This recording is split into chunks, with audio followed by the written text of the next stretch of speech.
नमस्कार हरि प्रेमियों, आपका हमारे YouTube चैनल में स्वागत है। सभी दर्शकों को हमारी ओर से जय श्री कृष्ण। हरि प्रेमियों, कैसे हैं आप? उम्मीद है आप सब अच्छे होंगे।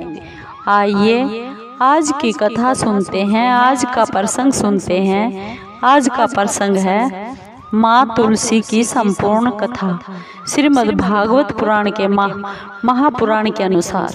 हरि प्रेमियों, उससे पहले अगर आप हमारे चैनल पर नए हैं तो प्लीज चैनल को सब्सक्राइब जरूर कर लीजिए और बेल आइकॉन को जरूर दबा लीजिए ताकि आप तक हमारे सारे नोटिफिकेशन पहुंच सके।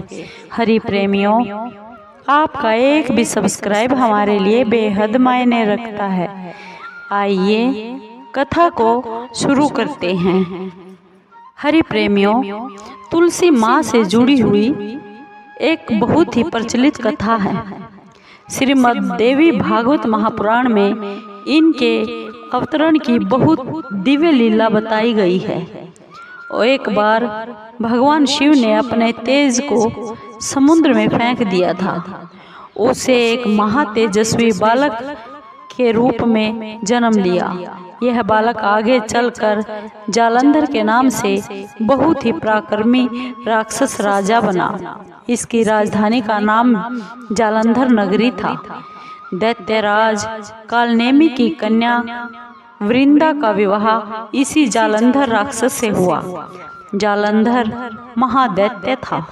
अपनी सत्ता के मद में चूर उसने माँ लक्ष्मी को पाने की कामना से बहुत भयंकर युद्ध किया, परंतु समुद्र से ही उत्पन्न होने के कारण माँ लक्ष्मी ने उसे अपने भाई के रूप में स्वीकार कर लिया। वहां से पराजित होकर वह देवी पार्वती को पाने की इच्छा से कैलाश पर्वत पर चला गया।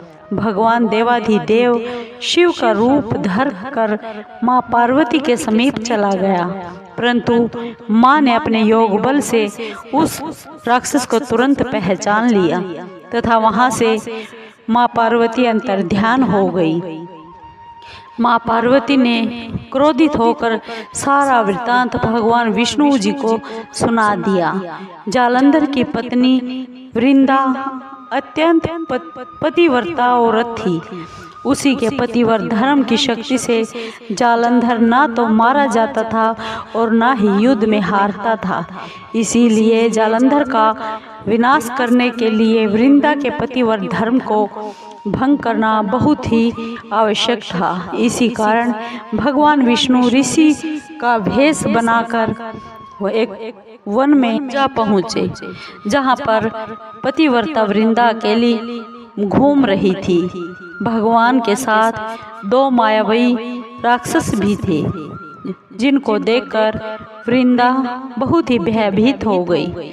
ऋषि ने वृंदा के सामने पल में दोनों राक्षसों को भस्म कर दिया और उनकी शक्ति देखकर वृंदा ने कैलाश पर्वत पर महादेव के साथ युद्ध कर रहे अपने पति जालंधर के बारे में उससे पूछा। ऋषि ने अपने माया के जाल से दो बंदर प्रकट कर दिए। एक वानर के हाथ में जालंधर का सिर था तथा दूसरे के हाथ में धड़ थी। अपने पति की यह दशा देखकर पतिव्रता वृंदा मूर्छित होकर गिर पड़ी। होश में आने पर उन्होंने ऋषि रूपी भगवान से विनती की कि वह उसके पति को वापस जीवित कर दे। भगवान ने अपनी माया से पुनः उस जालंधर राक्षस का सिर धड़ से जोड़ दिया, परंतु स्वयं भी वह उसी शरीर में प्रवेश कर गए। वृंदा को इस छल का बिल्कुल भी आभास न हुआ। जालंधर बने भगवान के साथ वृंदा पतिव्रता का व्यवहार करने लगी और इससे वृंदा का पतिव्रत धर्म भंग हो गया। इससे सती तो जाता रहा। ऐसा होते ही वृंदा का पति जालंधर युद्ध में हार गया। इस सारी लीला का जब वृंदा को पता चला तो उसको बहुत गुस्सा आया और क्रुद्ध होकर उसने भगवान विष्णु को शिला होने का श्राप दे दिया तथा स्वयं वहीं पर सती हो गई। जहाँ पर पतिव्रता वृंदा भस्म हुई थी, वहीं पर तुलसी का एक पौधा उग गया। भगवान विष्णु ने पतिव्रता वृंदा से कहा, हे वृंदा, तुम अपने सतीत्व के कारण मुझे लक्ष्मी से भी अधिक प्रिय हो गई हो। अब तुम तुलसी के रूप में सदा मेरे साथ रहोगी। जो भी जीव, जो भी मनुष्य मेरे शालिग्राम रूप के साथ तुमसे यानी तुलसी से विवाह करेगा, उसे इस लोक तो क्या परलोक में भी अपार यश प्राप्त होगा। जिस घर में तुलसी माता होती है, वहाँ यम के दूत असमय कभी नहीं आ सकते, वहाँ अकाल मृत्यु नहीं हो सकती।